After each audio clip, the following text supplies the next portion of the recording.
খাবার অনেক সুন্দর হয়েছে। তো সবাই যার যার মনের মতো করে খাবার নিচ্ছে। দেখেন এই মুরব্বী চাচা খাবার নিচ্ছে। চাচা কোথেকে আসছে? না, আমি এখন দেখতে এসেছি এত মানুষ, এত ভিড়, কারণ দেখি খাবারটা কেমন, উন্নত না অনুন্নত।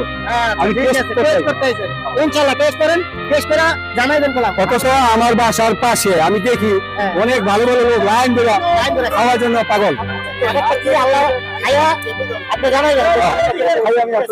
ঠিক আছে চাচা এই প্রথম আসছে চাচার বাড়ির সাথে, অথচ মিজান ভাইয়ের দোকানে এই প্রথম আসছে চাচা। তো চাচা চিন্তা করতেছে দূরে তো এত মানুষ যে খাবার খাচ্ছে, যে এটা কি আজকে চাচা খাওয়া, তারপরে আমাদেরকে জানাবে ইনশাল্লাহ। তো আমরা অপেক্ষা আছি। ঠিক আছে, তো দেখেন কত সুন্দর ভাত প্রায় কাছাকাছি শেষ। এই ভাত এরকম উঁচা ছিল আর কি, অনেক অনেক উঁচা ছিল। তো ভাত প্রায় শেষ, তরকারিও প্রায় কাছাকাছি শেষ পর্যায়ে।